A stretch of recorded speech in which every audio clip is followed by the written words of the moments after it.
Hello, I am Ladanian Simpson. I'm Jacob Wagner. And we're going to be talking about environmental ethics, starting with The Wendigo Footprint by Welkener. So in the reading, they described the Wendigo as a name for something within us which cares more for its own survival than anything else. Yeah, basically a monster created from humans' greed and the way humans take, and never give back. Yeah, I feel like that it's kind of talking about how that's in every single person, but in order to get a working society or a meaningful society, people have to think of the community over themselves, or they'll become the Wendigo, a legendary monster from the Anishinaabe people. And it's a villain of a cold tale in the woods to get children to conform in their own societies. They can kind of reflect on it as a positive feedback loop, because one change promotes another change, and change, as they put it, can go either growth or destruction. So in order to have a successful community, it would stem off of a negative feedback loop to promote stability.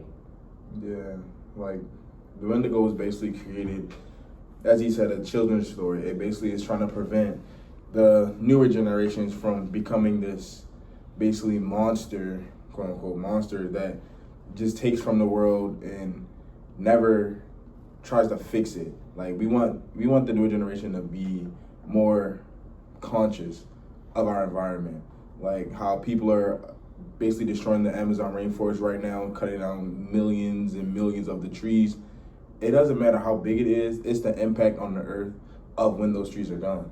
Yeah, stemming off of that, in the reading it said that Wendigo mythology actually arose in the time of fur trade, like causing overexploitation, getting too much that you don't need, and trying to make profits off of the natural world.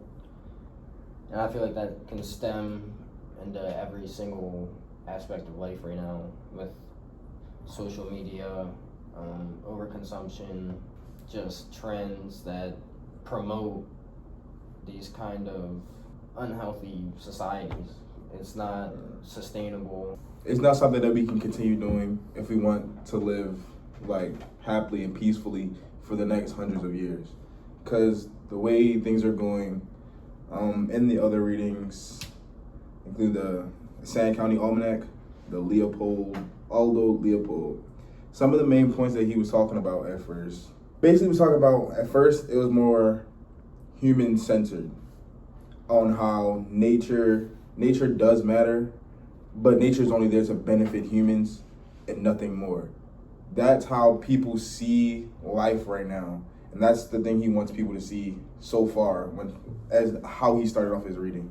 Yeah, one of the quotes from the text, we abuse land because we regard it as a commodity belonging to us. I feel like back like 60 years ago, less than that, the American dream was having your own land, having your own family and property, and being sustainable. But nowadays, we have to rely so heavy on outside people, like gas companies. Yeah. There was actually a quote in the text that was like, how it was referring to how people like can be sustainable, but a man can't be sustainable if he's wondering where the heat comes from. Yeah, I don't remember which book it was, but I know what you're talking about. It was how at first humans wanted land and farms, but now we have to worry about the next man, or how you can't wake up and like get your eggs from a chicken or weed. You have to go to a grocery store hoping that the food is actually there to even eat breakfast. So it's more so as like we take, but we're also relying on other humans to provide for us as they take from the environment. So it all really just circles back into how humans aren't doing how we're supposed to right now. I feel like the capitalist society has kind of encouraged over exploitation of natural resources. The excessive nature of overconsumption in American culture it had a statistic that 20% of the world's population uses 80% of the world's natural resources. So it's not the people in third world countries that are surviving off the land ruining the world. It's the major corporations that have billions of dollars to spend in order to make more money. So people not being like circular, what I mean by that, like sustainable, I guess. Yeah. It kind of encourages it again for more products. They just want the new best thing instead of caring about where it's coming from. The other reading, Robin Waldkimmer, another his braiding sweetgrass. One of his first and main points was like how nature gives to humans, so humans have responsibilities to return the favor. And some of the things that they basically argue is we should not only take from the earth, we should give back. We have to fix our ecosystems. And one quote that I really did like is all flourishing is mutual. So if we're flourishing, we must make sure that the earth is flourishing. Because if the earth is flourishing, we're flourishing, and it's just basically back and forth. Yeah, I feel like having a balance to life is kind of everything in every aspect of life. If you don't have a balance, then it's not going to be healthy. So I feel like really emphasizing giving back to the land that provides for us just makes sense. I feel like if we keep taking care of it, keep contributing to fast fashion where there's millions of pounds of waste, textile waste, pollution, and this all impacts the environment, the climate, and the people working in those industries. Because if you think about it, if they want to make as much profit as they can, they're going to pay their workers as little as they can. They're kind of exploiting humans too while exploiting nature. Yeah, they're exploiting humans with their like overconsumption of products and media, and you have to get the newest this, newest that, but they not really are putting in the idea that all of this comes from the earth. Like the fabrics, we have to grow the plants, we have to use water to water the soil, the dirt, the land. If we're doing all of that on dirty soil because of the oils that leaks off in a factory, polluting the air, how we have global warming right now, how summer's gonna be hotter than they normally are, how Arizona is reaching hundreds of degrees when it's only supposed to be about 70 max. Like people still aren't clicking that we're slowly destroying the one place that we have. People, I feel like, don't tend to think about where their items or purchases are coming from. They just see it and they want it. Like their favorite influencer has it in their videos, so they want it. And then they don't know that that was being made in a factory for just unfavorable conditions for the people working there. But they see it anyway and they just want it. Something that kind of I've been thinking about is how you can't really just make an individual choice to stop something. Like a lot of people want to be that person that stops pollution or whatever, but your individual choice doesn't make a impact if the grand scheme of things is influencing everybody in the other direction. Yeah. So I feel like all these trends and stuff kind of create more people that will waste and waste and waste compared to you doing all this stuff just for more people to join. Like I'm not saying there's no point in doing that, but I feel like there has to be something put in place to avoid all this mainstream media pushing fast fashion, overconsumption, like just exploitation. I feel like people have to step in, like the government, somebody that has real power to change what's going on.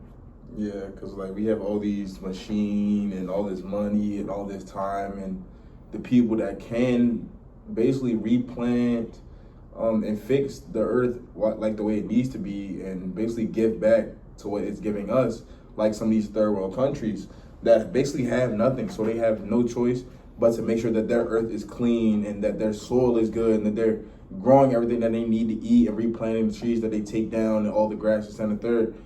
Their land is flourishing. They don't have pollution. They're not worried about all these different resources because they're basically self-sustaining themselves. Whereas we are worried about, oh, we're running out of this. This is bad. The soil is bad here.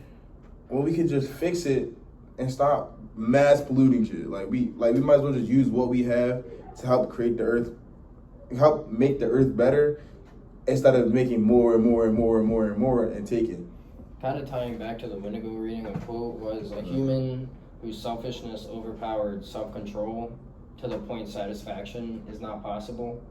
So I feel like that can refer to what you were saying, just like people buying all of these items, but they're not actually happy with it. They just want something new in the mail, wear it once and throw it away.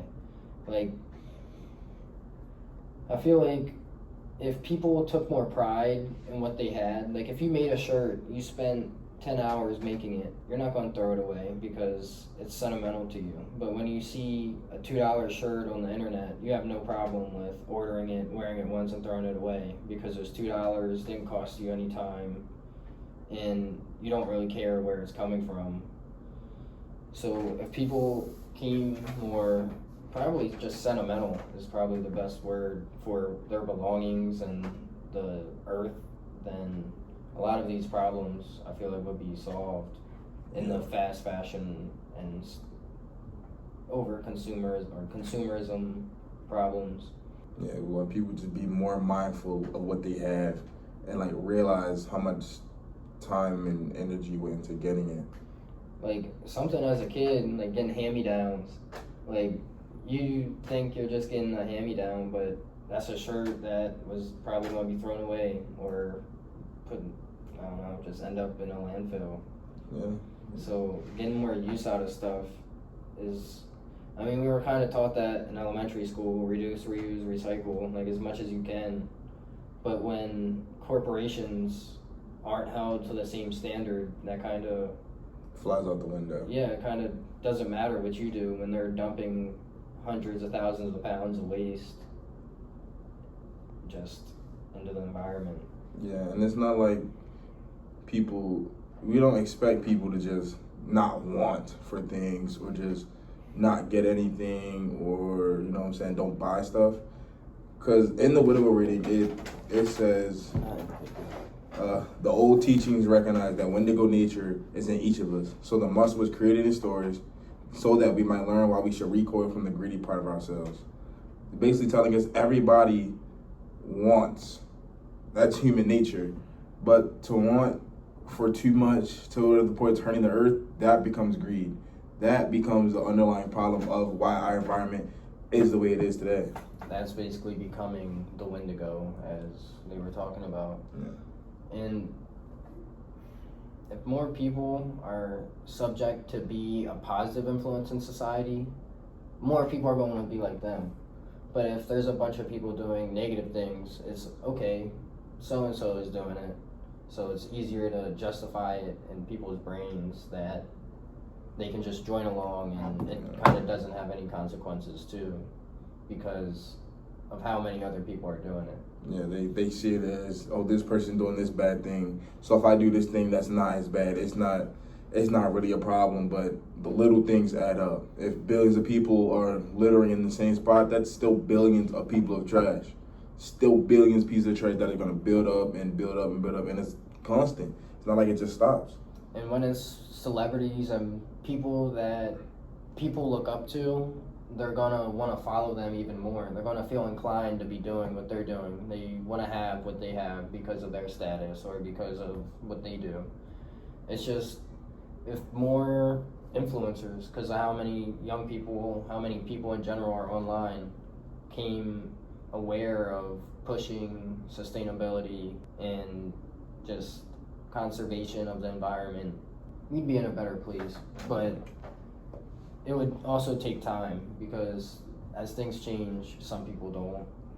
So we would need to have a system in place to take care or try and convert those people to better ideologies, even though that sounds kind of crazy, but Yeah, but it's like human nature rubs off on each other.